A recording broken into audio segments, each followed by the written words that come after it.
At Indie Booksource, you can shop by genre or by author, and you will be buying direct from the author's main purchase link. We offer hundreds of titles in formats that include ebooks, paperback, hardbound, and audiobook. Support an indie author. Visit indiebooksource.com today.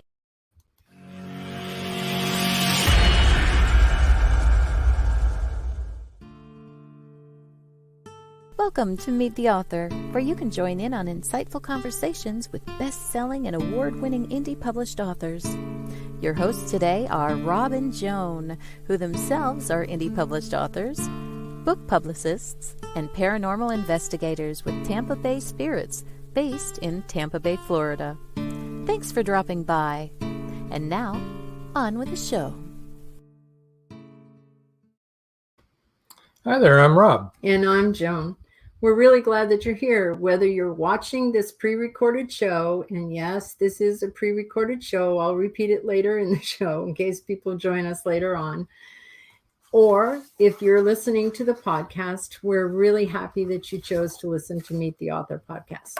We have a really great author today that I'm sure you will be happy to meet, and you want to buy all his books. That's right. And you want to be sure to, we want to remind everybody that's watching on YouTube, LinkedIn, and Facebook, even if you can't see other comments, go ahead and comment, and we'll catch up with you on the comments later. Yeah. But feel free to do that. Yeah, we need to remind you that if you're not in the same room as they are, like if you're not in Meet the Author podcast YouTube and you're in LinkedIn, you're not going to see what the people in Meet the Author podcast are doing. Think of them as like chat rooms. Different chat rooms, or am I dating myself too much? But LinkedIn doesn't even show you the comments, other people's comments ever. So even if you're in the same LinkedIn one, you're not going to see the other people's comments. So. But we can see it, and we'll put your comments up on the screen. Also, don't forget to subscribe to Meet the Author podcast, like, and make comments. And even though this is a pre-recorded episode, this is a live book giveaway. So when the book giveaway comes up at after the commercials, go ahead and enter that book giveaway if you're watching this this live. Start typing really fast once we say you can. There you go. So I guess without much further ado, we should bring in our guest, none other than author A.G.FLITCHER. Hey guys. Hello. Hi, welcome to the show. We're glad that you're here. Happy to be here. Good. So you write under the pen name of A.G.FLITCHER, but your actual name is Andre Gress, correct? Yeah, that's right. You want to tell people a little bit about yourself, where you live, how you got started writing, that sort of thing? Sure. We'll tell them about your job too. Yeah. Okay, so my day job, or at least the one that makes most of my income, is maintenance and trade worker at the Greater Vancouver Zoo in BC, Canada. Isn't that incredible, you guys? I mean, come on. Right? Yeah, I mean, we're not just maintaining things, we're also creating new things too. So let's say we get a new animal after a previous animal occupied a certain space. We would actually start revamping that enclosure. So, for example, we used to have baboons, and then snow leopards took over their enclosure.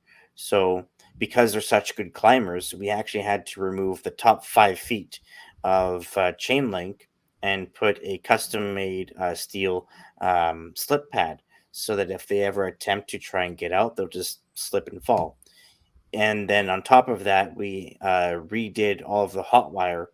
We have like 4 levels of them to make sure that any attempt they make, they won't get that high. We even had to add hot wire webbing on all the corners so that if they try to reach the public, they won't be able to. Good. That's good. That's reassuring. Yeah. So that project took a long time, and it was a very muddy job too, because in BC, it rains all the time. So especially during like late winter, spring, we couldn't bring any like backhoe or any heavy machinery in there. So everything had to be done either by hand, or we put a bunch of plywood everywhere so that we can reach as far as possible. And so as I've been working there, I've been gaining all these skills I never thought I'd have. Carpentry, plumbing, painting, building fences, building shelters, insulation, all this handiwork that I had never lifted up even a hammer before starting this job. So my dad was very happy that I stuck with it and continued to build my skills for the future when I have my own home. I live in Aldergrove, which is more like the gullies or the countryside of BC. We're basically the middleman of city versus countryside. So we're not a big population. I think we're around 20,000 people.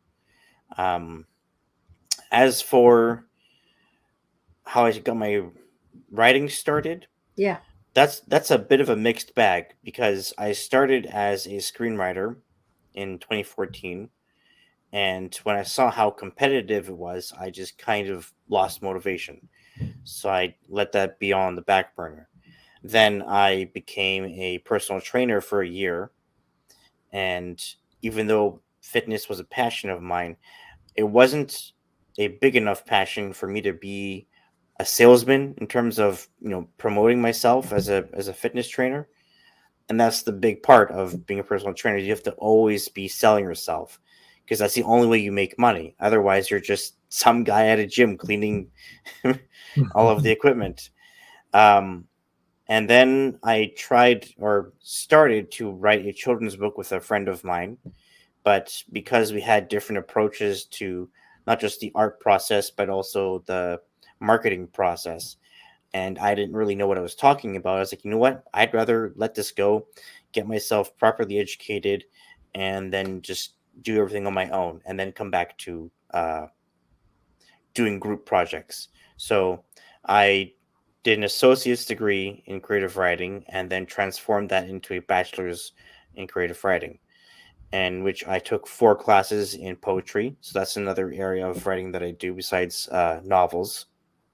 And I did do research articles for a little while, but because I have more of a fiction brain, I I don't like dry writing. I couldn't do it for, I think I did it for like 8 months, and I was like, you know what, this is too dry for me. I can't do just facts. So as for like where my writing comes from in terms of inspiration, is really just life. It's, I'm not a nonfiction writer. I don't write memoirs. I love to just create basically parallels of my experiences. So in book 1 of Boone and Jacques, my urban fantasy series, which won the Literary Titan Gold Award, um, I drew a lot of experience from my life. But because I had started to free myself creatively in terms of not being paranoid about what I'm writing and what's my time frame and what should I write about, I just kind of just wrote it. So yeah, I think that kind of sums it up. Alrighty, so here's your first book. You just mentioned it, Boone and Jacques. We don't have the updated one with the award on it, but no, that's just a sticker. Yeah, stickers. All right, so you want to give us a little synopsis of that book without giving anything away? Sure. So Boone and Jacques is essentially 2 nosy kids that went a little too deep into the magical history of their town, Saddleton. So essentially, what happens is at the beginning, they discover this underground bunker in Boone's backyard, and they see all this strange writing around them, and they have no idea what it means or what it could lead to. And as they dig deeper and deeper, these old nemesis and people that were involved in the previous part of the town start resurfacing, and it just kind of spirals from there with magical beings that kind of rested below ground and in these different dimensions and stuff. And because they're children, around 10, I think, the adults don't take them seriously. Kind of like a series of unfortunate events. That's kind of where I drew the inspiration in terms of having to rely on your own wit, where adults just don't care, at least in this universe, where they're also self-involved and they're trying to just go after their own desires and disregarding what the kids want. So that's basically the first book. And second book, the only thing I'll tell the listeners here is that they're not in town anymore. Okay, so this is the second one, right? Boone and Yeah. Jacques, the Brothers Odyssey. So Yes. are Boone and Jacques brothers? They appear that way, but no. The Okay. brothers part of the title is in reference to two kings, two magical kings that are fighting each other, and Boone and Jacques seeing each other as brothers, but they're actually just best friends. Okay, that sounds good. And then you want to talk about your third one also? Third one, they go back into town, and as you can tell by the cover, it's not the same style as the artist who did the first two. Mhm. This cover was done by James Lillick, Okay. and the first two were done by Bristol Middleton. But Okay. as for the storyline that I can vaguely tell you in Settleton Haunting, essentially, it's kind of like a new chapter of history kind of being repeated from the first one, where power is still within people's interest in terms of like the inner circle of rich people. And Boone, Jacques, and Shammy, who was in the first book, so I can say that. The three of them are all separated, but I'm not going to tell you where they are. And they have to kind of find each other again and resolve all of the greed and power and chaos that has resurfaced again in Saddleton. All right. So for those people that are listening to the podcast and not watching, the live broadcast, why don't you describe Boone and Jacques Saddleton's Secret, what the cover looks like, and then you can tell us the name of the artist who did that for you. Sure. So in the cover for book one, there is a wolf head in the upper left corner, which is a representation of King Reeve, one of his physical transformations. And then there's more of a feverish dream kind of emerald background, and then title at the top, subtitle secondary, and then my name underneath it, right in the middle of the book. And then at the bottom of the book, or second half, there is Boone, who's eating a chocolate bar, and Jacques, who's wearing a chocolate peacoat and holding a notebook with a pen. Not actually made of chocolate, though. No. No, chocolate colored. The other one is eating the chocolate bar, but the other one... he's not going to eat his own shirt. No, that's good. Yum. Tastes like leather. The funny thing is that this artist, Bristol Middleton, she's more of a concept artist, but because I really trusted her and her style, I gave her a shot. This was her second cover that she did for me, actually. I actually have two previous books that no one knows about because it's under my legal name, Andre Gress. So I'll mention that in a second, but just to clarify for the image here, if you're listening, Jacques' coat is actually just an accent that the artist added. So he doesn't actually wear that kind of stuff in book one, because in book one, I focus on their childhood. Jacques wears more like clothes from a clothing bank, even though he is fostered by a rich British family. So when you look at this cover, it looks like, he's well put together, rather sophisticated. But that was just to accent his intellectual persona and very studious mentality. As for Boone, for his wardrobe, I really made sure that he had holes in his shirt, because even though he is a middle-class citizen in a middle-class family, they live as if they're lower class. So he gets like one or two shirts a year. And it's kind of like a Christmas gift thing where he gets one form of clothing every Christmas. Wow, you go into a lot of detail about their lives and who they. Yeah, that's really good. Very good. Yeah. Yeah. And then the second one is this one. That's a very messy one to describe, but I can do it. Okay, so this is basically a mishmash of images that you see throughout the book. So at the top, you see all these lightning bolts surrounding a tsunami right above a wolf head. The lightning bolts and tsunami are a reference to what happens later in the book. So if you want to know what that is, you'll have to read it. As for what's coming out of the wolf's mouth, this is not a wolf. This is a dark king that was cursed by his father. And one of the parts of his nightmarish look is that he has 6 tongues. And that's what the whole mess you see there. Gotcha.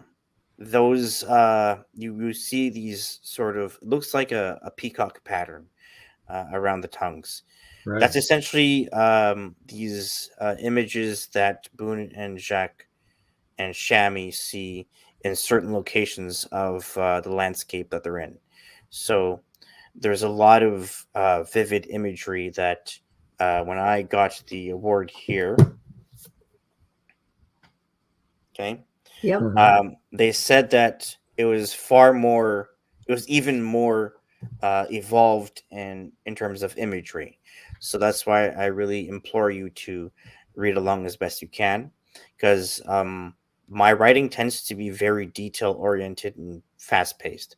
Not that I don't give any breathing room. It's more that because of my screenwriting background, I tend to be very action driven with the layer of emotion. And then at the bottom of the cover is just the writing, the title, subtitle, and then my name at the very bottom.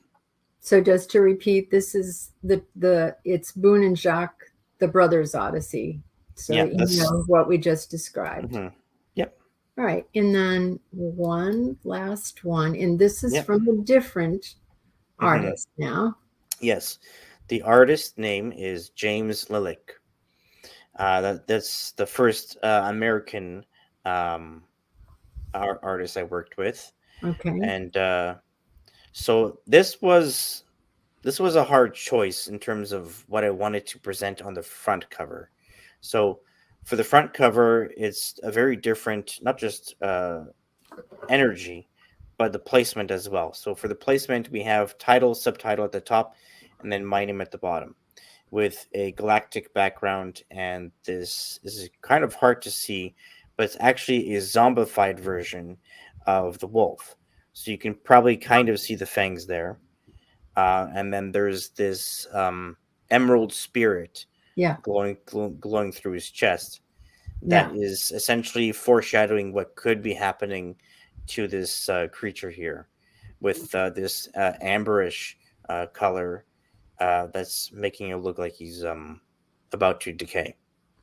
Okay, so that's Boone and Jacques Saddleton Haunting that you just 3 described. So there we go. So do you have another one coming up that you're working on? Yeah, I'm doing 2 more books for Boone and Jacques. Ooh, 2 more. Do you know when you're... I'm going to clock in at 70,000 words today for book 4. Oh, won't be long. No, I'm aiming for 80,000 for the first draft, and then fattening it up to maybe 85, 90. Because I saw like I said, I'm very detail oriented. So the first draft is always just idea, some detail, and then expand later. Because people always ask me, how do I write so fast? Because I write 4,000 words a week while working a full-time job. They're like, you don't slow down? I'm like, well, the thing about writing your first draft is not thinking. It's just writing whatever comes to mind, and then you can fix it later. If you focus so much on the execution of what you're doing, that's what creates it's a myth, but writer's block. People think that writer's block is a real thing. It's not. It's just something we put in our heads to block the idea of anxiety or anticipation for what we're writing. So Yeah. I was gonna do a book 6, but when I was thinking of book 5 and how close I am to closing the character arcs, I thought book 5 was sufficient enough with an addition of what happened in the aftermath of the main story, so that I can close it properly without exhausting myself and stretching it too thin. That's why I didn't want to do book 6. I don't like stretching stories thin when it's unnecessary. Um, so once that series is done, I have like 10 books, 10 standalone books that I've already started planning on writing. Wow. So, cool. So do you follow the hero's journey? Yes, when I studied that during university, I didn't know about that, obviously, before I was educating myself. But in terms of like following it step by step, I try not to. I like to mix Mm-hmm. it up because Mm-hmm. when I write, I don't do this anymore, actually. Before, I used to have all of these little pieces of paper with push pins on it on a bulletin board behind me and follow uh, my storyline. But what I realize is that that boxes me into one storyline that I've written by hand, where I could just write the storyline that I want first, then put it up behind me, and then start shifting things around if need be. Okay, so let me ask you this, and it sounded to me like when you were speaking that you did follow Hmm. the hero's journey. That's how it seemed that you were writing. Yeah. So do have you heard the expression a pantser or a plantser? No. Okay, so the pantser is the person who flies by the seat of their pants as they're writing. They're writing and they let the story or the Hmm. characters take them where the story and the characters want to go. And the plantser is, of course, a person who follows an outline, Strict outline, yeah. a strict Hmm. outline. And then there are some people who also have to know the ending before they can write the beginning and the middle. So just to give you an idea of how different authors operate, where do you think you fall in all of that? Probably the pantser, like you said, just kind of on the fly. Yeah. Um, I mean, I do get to a point where if I'm close to the end, I kind of know where it's leading to, Yes. Yeah. but I don't like spoiling it for myself. Right. And also, we have a friend, an author, a very prolific author, who's Caleb Pirtle. And he actually said something that helped me with writer's block when I get stuck and I can't move forward. And he said that what I was trying to do was make the characters do something they really wouldn't want to do. Hmm. And that was right. That makes sense. That made sense to me, and it was right. I was trying to make the character do something that the character didn't want to do, which, as an author, you understand what I mean by where Yeah. the characters want to go and where the story wants to go Hmm.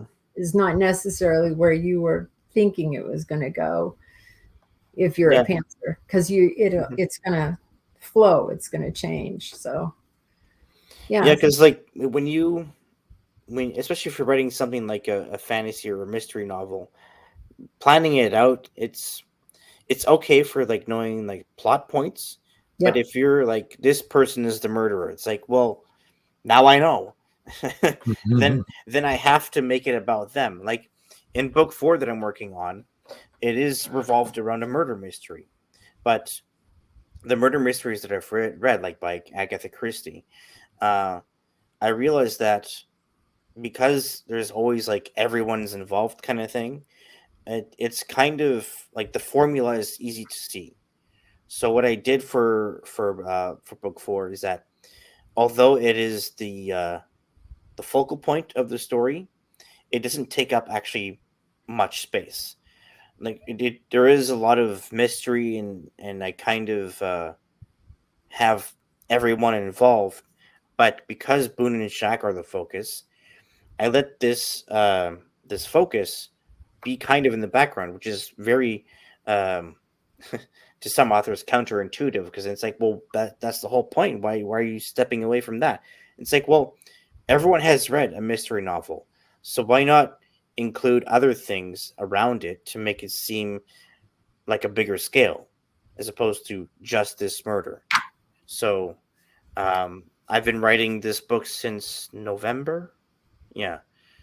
I mean, it was very slow going at first. I was really like nervous about what book 4 is going to be, because book 3, even though I did tease a bit book 4 at the end, there was no telling what book 4 was going to be and how big it was going to be, and if I even had enough material. But once I started, going through things and really asking myself, what does this book mean to me? What does this mean for Boone and Jacques in terms of their character development? Is there anywhere for them to grow? I started asking all these questions, because that's always the big worry for a writer is, should I write another book on this series? Because maybe there's nowhere for them to go. Right. But Right. when I started to get deeper into the story and started asking myself questions about the characters, it was much easier to write, because when you free yourself from the anxiety of what else is there to say, it becomes much easier, because then you can answer your own questions. And I have one more question before commercials. Okay. And so you had told us at the beginning of the interview that, you had various jobs before you started writing novels, and, things that you weren't satisfied in. It wasn't your passion. So what I wanted to know is, have you found your passion? Is writing your passion? Is this it for you? Oh, for sure. When I was put as a finalist for the Ozma Award, done by Chanticleer Reviews, I was surprised, because I submitted my entire series in September, didn't hear anything until like this month, and they said, "Congratulations, you're a finalist for a fantasy series." I'm like, "What?" And we're only 2 people that are in the finals. So it was not just surprised, but very motivated to keep going, because that's why my motivation was up and down, because my books were collecting dust for like 2 years. And then all of this, exposure and these awards coming in reignited that flame. So that's why my passion for writing has continued to grow every year, really. Yeah. Cool. Good. Cool. Well, I think it's time that we need to break for a word from our sponsor. That sounds so weird, doesn't it? Okay. 2 sponsors, but there are sponsors. So Here we go. When we come back, we will have the book giveaway and talk some more with Andre. Okay, so everyone sit tight. Screen. Many secrets are hidden within the darkness of the jungle. Behold, this one about a man, a woman, a black jaguar, and an ancient Maya legend.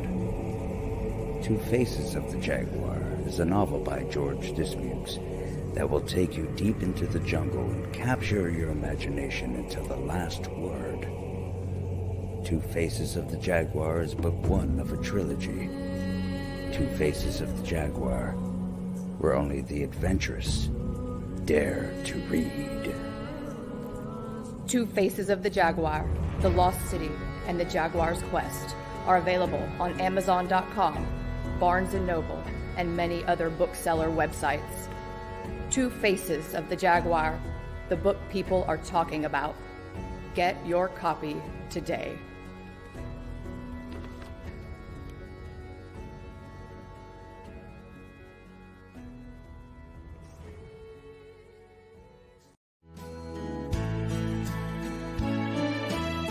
People Who Like to Read Want to Get Their Hands on Books by Becca Jones. Becca Jones, the breakthrough author who tells it like it is.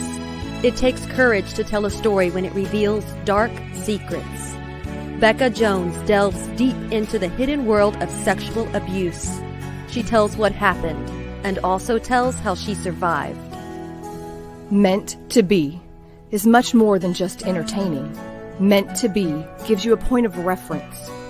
hope to cling to, and becomes a guide for survival if you have suffered the same thing. Meant to Be, Becca Jones, a must-have.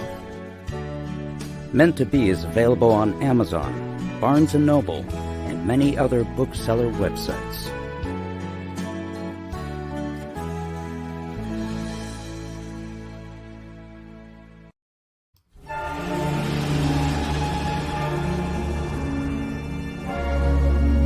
Dear Lord, she's still alive. Who's still alive? Maris, that's who. Come on, Angie, that's impossible. Impossible or not, she's still alive, I tell you. She killed that boatload of people, and she's just getting started. There's no limit to what she will do. It's not easy to kill a siren. It takes a formula and a plan. Siren Song 2 is the spellbinding sequel to Siren Song.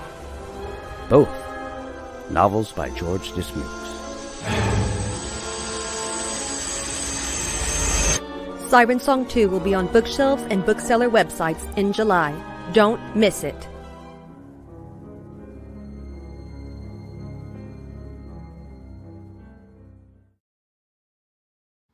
And we're back. Hooray.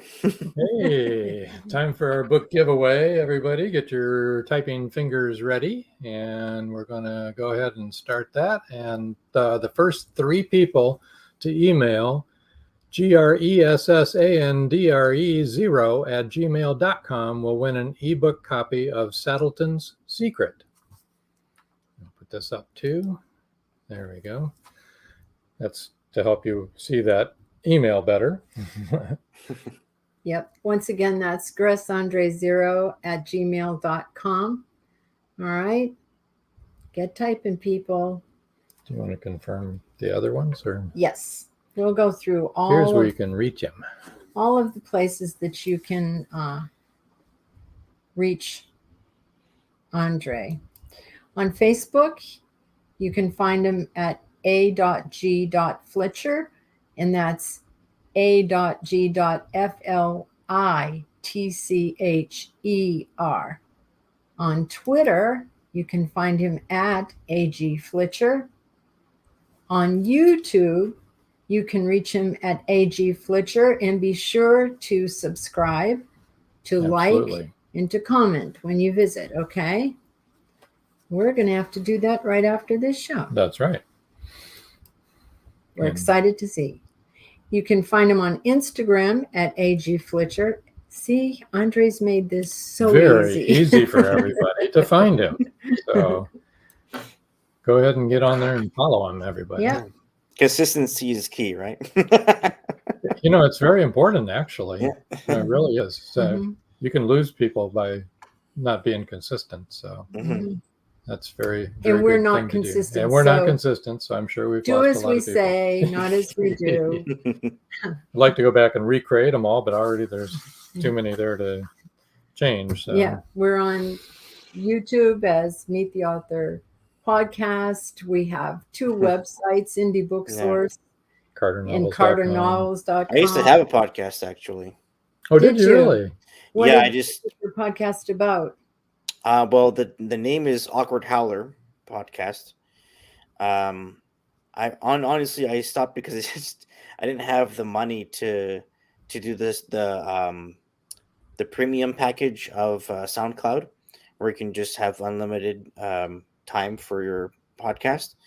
So I just did the 3 hours, and then whenever a certain episode didn't get enough attention, I just scrapped it and did a new one. So but that was a long time ago. I used to talk about movies. I talked about the show How I Met Your Mother, and my it was a while back. That was a long time ago. Yeah. So it was just something I tried for fun, just to see how it went. I might do it again someday once I organize myself a little better, because I like to talk. I like to tell stories. And once I started doing that, the series I told you about, Stories with A.G.FLITCHER, I saw the potential for eventually turning that into a podcast. For those who where we can find that, Stories with A.G. FLITCHER. So Stories with A.G. FLITCHER you can find on YouTube at A.G.FLITCHER. I started doing that this year after a 1 hour free session I did with Melody Owen, who is the, I guess, president of Author Nation in BC. She was the first person to interview me when I was becoming an author. And once she started doing this show, she started offering services. And so I asked her, what can I do to promote myself? And she said, you should talk about stories behind your writing. So I was obviously, actually, I wasn't that awkward. I thought I was awkward, but I'm not that awkward on camera because I did take 2 months of acting classes. So I learned how to ground myself and then just be relaxed and just say what I have to say. So the first story I did that I can tell your listeners is the passing of my mother. Oh, yeah, that happened. Sorry to hear that. It's okay. Life is growing around the scar, so I'm okay now. It's been 7 years, and that was probably the toughest year, not just because of her, but because there was this domino effect. I had 3 funerals in 6 months to go to. Oh, that's tough. Yeah. Yeah, so it was her in February 23rd. That's when she passed away. And I had 2 days off work and then 1 day off for the funeral. Because unlike my father, I'm a very open and emotional person in terms of transparency. So it was important to me that I grieve in a healthy way. Where him and my sister, they just busied themselves. I couldn't do that. I was like, I'm going to explode if I do that. So I really made sure that not only did I do a lot of self-reflection, but talk to people and make different choices. And then when I go see my mom, I talk to her, and because talking and expressing your pain is really important, especially at the beginning. When I was working at the Olive Garden, there was this manager that told me that when her father passed away, she didn't deal with it, and it messed her up years later. So I didn't want that to happen to me, regardless of what my family thinks of me. I don't care if they think that I'm a, very emotional person. I love who I am. So anyway, I think the video was like close to 20 minutes when I talked about that, because the day that she passed away was a whirlwind to me, because first off, I had a 1.5 hour shift, the shortest one I've ever did. So because she was in the hospital for 2 months, it was routine for us to see her every day. So my sister texted me very scrambly, a lot of spelling mistakes. She's like, get here now. So I get to the hospital. I see family friends in the lobby. And they all looked very broken. I didn't really understand why, because no one told me anything yet. And so I took the elevator, went up the 3rd floor, opened the door to the patient room, and my dad says that she passed away. And it was the first time that I saw my dad cry. He had always been a very stoic and very reserved person. I got used to it, obviously. But I won't say any more because I say all of that in the video. So I would very much like for people to watch it. And actually today, because it's in the same year, I talked about my grandma's passing. Because when my mother passed away, we wanted to see our family in Cairo, Egypt, which is where most of our relatives are, in the heat of the moment. So I think 4 months after, usually we go around summertime, we went to go visit her family. So within the first morning of our visit, we went to go see our grandma, and she was 94 at the time. And because of her Greek heritage, when she was close to the end of her life, she actually started calling for her mother in Greek, which was insane to our family because she hadn't spoken Greek in years, decades actually. So I mentioned the whole story of how that went, and I actually got a lot of it wrong because my memory was fuzzy. So I wrote in the description the corrections that my dad told me about, because I told him about the video, and he was actually pretty excited for me because he likes that story too. So he told me about the things that I got wrong, and I was okay with it. That's one thing I learned to do in life, is be okay with being wrong. And then I think towards September, my sister's godmother's husband passed away. That was less of a sting for me because I didn't really have a close relationship with him. I mean, we went to the same church for Catholicism, and we did have visits with him throughout the years in our youth. But in terms of my personal relationship, it was always kind of distant with him. So, but yeah, it was a real topsy-turvy year. Yeah. Yeah, sounds like it. That does sound like it. So I'm really sorry. That was a tough year. Yeah, no kidding. Yeah. A lot of life lessons. Yeah, I mean, our family is very close because of that kind of stuff, but also because you're Greek. Yeah. But also because of physical injuries. My father, when I was 8, was T-boned by a garbage truck. Ouch. So, yeah, they were both trying to turn into a T-road, and because he had a small truck, it got crammed underneath the side of the truck. Oh boy. So, because he slammed on his brakes really hard and it was such a high impact, he actually had to get an ab muscle grafted onto his foot because his foot got stuck in the brake pedal. Ah. Oh boy. So he had that, then a steel plate in his other shin, and an artificial hip. Yeah. So he can still walk. He can still walk. He actually made that choice of either hip fusion or artificial hip.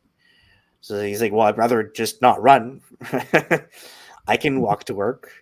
So my sister had the most injuries from all of us because she was a figure skater. So she fell a lot. I actually going to be writing a story based on my experiences with her, a brother-sister story in the future, because I had to take care of her for a little while when she had 2 back surgeries and 1 knee surgery. So when she had her back surgeries, it was due to falling on her tailbone too much and started compressing her spine and everything. Oh boy, yeah. Yeah. So there were nights where I had to wash her hair, help her get into bed. She was supposed to take care of the neighbor's dog, but she couldn't, so I did that for her for 3 weeks. I also helped her with her knee surgery by helping her, kind of dress herself and kind of things. So that's what really bonded us, is me taking care of her. I used to do martial arts. So my karate instructor, when I told him that, he said, "You're a really good brother. I would have left her to her own devices." I'm like, why? There's no one else for her to take care of her. So yeah, that doesn't sound right. Oh boy. Maybe you needed a different karate instructor, a different say. So you're wearing a couple of pins there. Can you tell us about your pins that you're wearing? So that one is my autism awareness one. I wanted to get one that was unique. Yeah, I don't know how. Let me see how close I can. Okay, there we go. So it kind of looks like the Batman or the Superman emblem. Yes, it does. With the A in the middle. Yes. Okay. And then, heart is upside down. Okay. That one is my LGBTQ plus support pin. Good. Because what is revealed later, actually, in the Boone and Jacques series, it's not really a spoiler, it's just part of who he is. Jacques is pansexual. Okay. And that was my first time attempting to expand sexuality in books. Very controversial for my dad, actually, because he and I don't really talk about that stuff. I tried to a couple of times, but I'm like, no, you're too close-minded for me to talk to. So I just let that go. Is he Orthodox Catholic or Roman Catholic? He's Roman Catholic. I mean, when he was in Egypt, he did attend an Orthodox Catholic church. Yeah. It's not that he's prejudiced or anything towards LGBTQ. It's just not something he understands. Right. And that's why I don't really judge him for it and don't really talk about it with him, because when someone doesn't understand something and they're set on it, there's no reason to discuss with them. Right. Until they ask you questions, and then you can explain what asexual is, what pansexual is. I mean, there are some things I'm still learning about that community. Like I'm still learning about being non-binary and all that stuff. Like, because that to me is relatively new in terms of how one sees oneself. Yeah. So I don't think that I would include that in my work, but in book 4, I did start including even more characters from that community. So, for example, I have a transgender male person, and Jacques is seeing someone that is a transgendered woman and of color too. She is half Puerto Rican, half I think Mexican or something. Basically, she has a caramel skin complexion. So, yeah, that's great. Yeah. There you go. I am quite sure that the LGBTQ community will be very happy to read your books. Yeah, no kidding. Right? And to be included in to your be books. included. Yeah. Yeah, because I mean, when I was thinking about Jacques being a foster kid, I was like, let me kind of add layers to this, because that's not enough. I mean, everyone's heard of foster children, but no one's ever heard of a foster child that is pansexual or doesn't realize what his sexuality is until later. And even Shammy, who is Boone's love interest, sort of, in book 1, it's like you can see it developing. It's not really there yet. That's not really spoiling anything, because it's very obvious from the beginning. But anyway, when she reaches her teen years, she realizes that she's bisexual. But I don't really show that side of her, really, in terms of, well, I mean, like this much. Because I didn't want her her entire character arc to overshadow Boone and Jacques. I wanted to show enough that she has value in the story and that she is part of Boone in terms of his character arc and the whole two souls make one kind of thing. Interesting. That's really good. Right? Yeah. I think so. I like it. I like inclusion. Inclusion of everybody. Yeah. Everybody counts. Everybody's. And actually, one small addition here. I'm not going to say who. It is a character that already exists in the series. But in book 4, there is a nonverbal autistic person. Very good. Cool. I talked to the same parent that has children with autism to further understand this part of the spectrum. And she said that although they do use sign language, it's only for function, meaning they're not really sophisticated in ASL. So I made sure that when I do revision, that I won't make it so fluid that it'll just be like help. Like that's what the parent was saying, is that it's basically when they need help for something or a basic need that they want. Because the thing about they're hungry, they're tired, they're thirsty. Yeah. But she did say something that was very interesting to me about being nonverbal, is that they actually choose not to talk, meaning they don't practice speech. So although there is therapy and all these devices at their disposal to use to be able to speak, if they choose not to, because they'd rather only get their way through their own limitations. Right. It's easier to receive help when you're limited, because people feel like they have to help you as much as possible, right? Right. Yep. So we're having a little bit of transmission problem here, it looks like. Not much. Though. Not much. We're still hearing everything, and every once in a while you freeze up a little bit. Is there any words of wisdom you would want to share with the audience as far as like if they're trying to get started writing books? Be patient, really. Yeah, that's because the running theme. well, I mean, the thing about being a writer, especially now, is that unlike someone like Stephen King, in his time, he would just submit a manuscript to publishers, and it's a yes or no, and then over time you start working on your marketing. Where now, and I learned this in the university actually, the media part of promoting yourself is so fragmented and broken that it is nearly impossible to start right away with a big audience.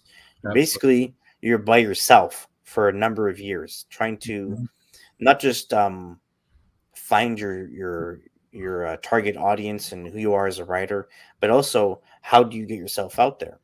Like, I've been promoting this series since 2019, and it did not get any attention at all for 2 years. It was basically collecting dust. But because I saw the potential in this and people telling me the potential of the series, I just kept going. So that's why it's important to understand that you won't know when you'll succeed. And even if you start selling books, how much you'll be making consistently. Right.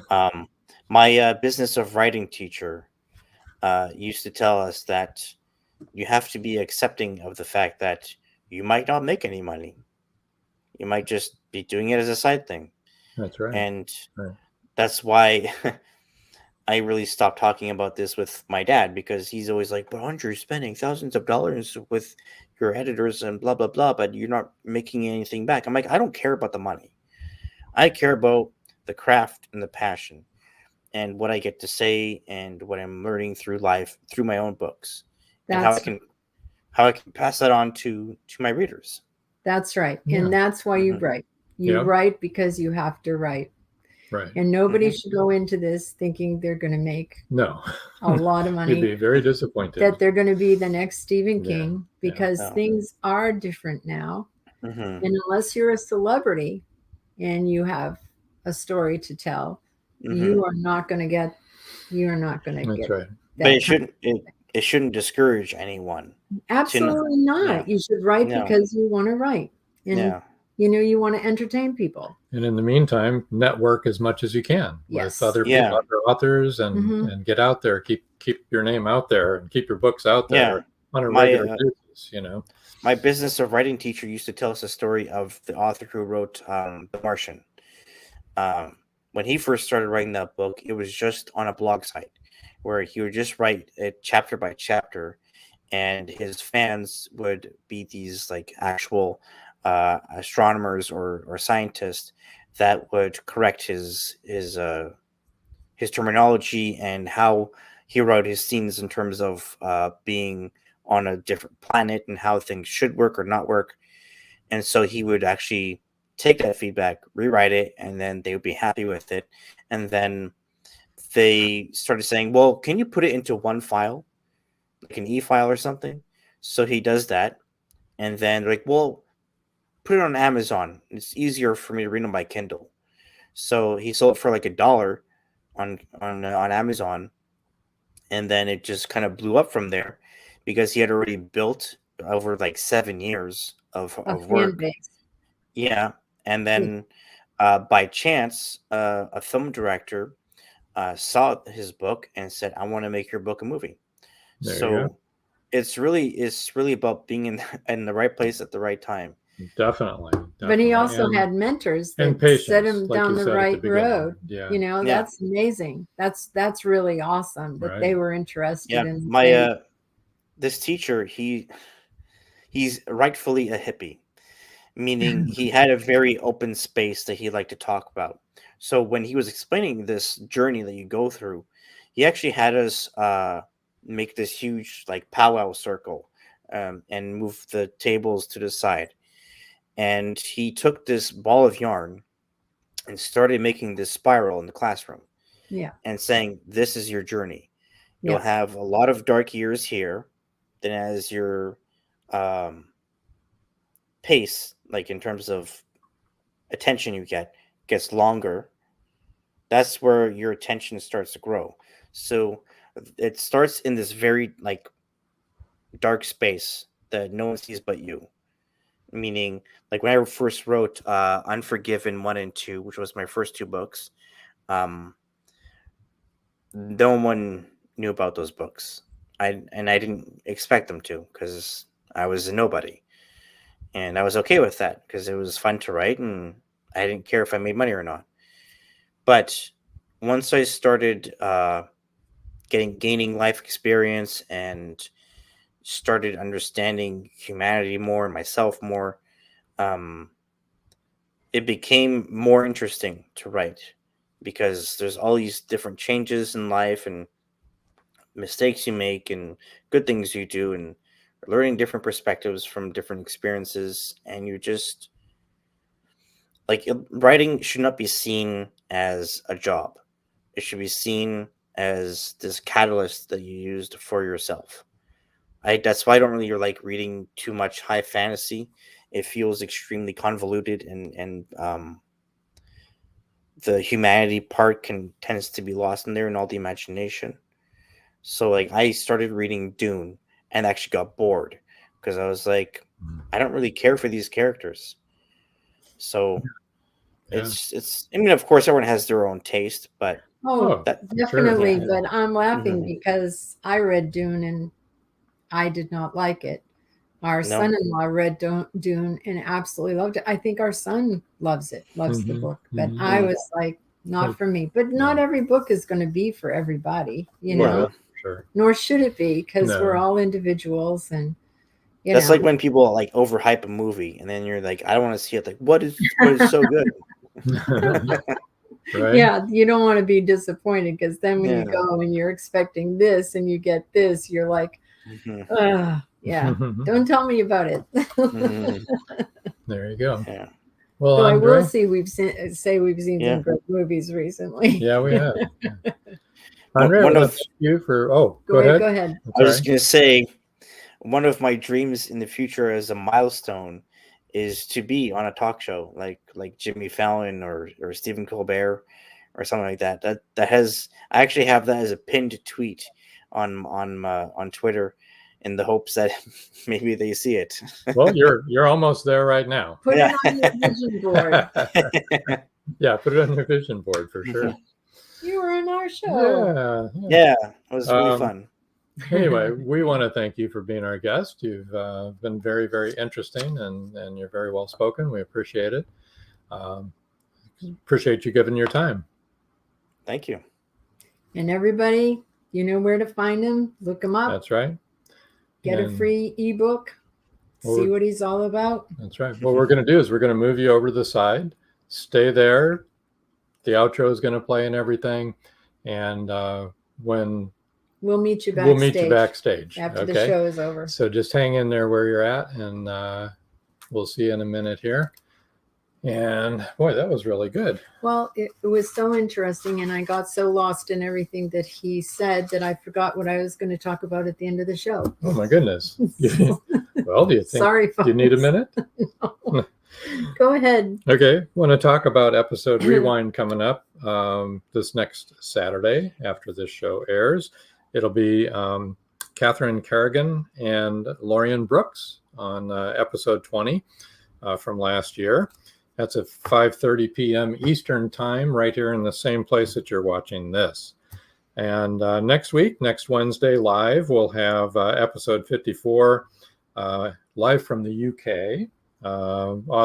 Techno thriller author, Tom Bowles. And God bless him. He's actually going to talk to us live from the UK. It's like midnight there.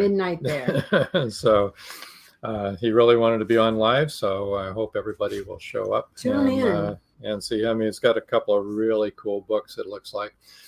And he is part of Indie Book Source as well. So did you remember what you wanted to say? No. No? Okay. No. Well, maybe we can catch it next week then. If it's write still it down. relevant. If we remember to write it down. Yeah. So I guess until next time. That's all, folks. Thank you for joining us here on Meet the Author. Make sure you stay up to date with our show by clicking like, follow, and share. And you can find us on Spotify, iTunes, and more. See you next time on WLFE-DB.com.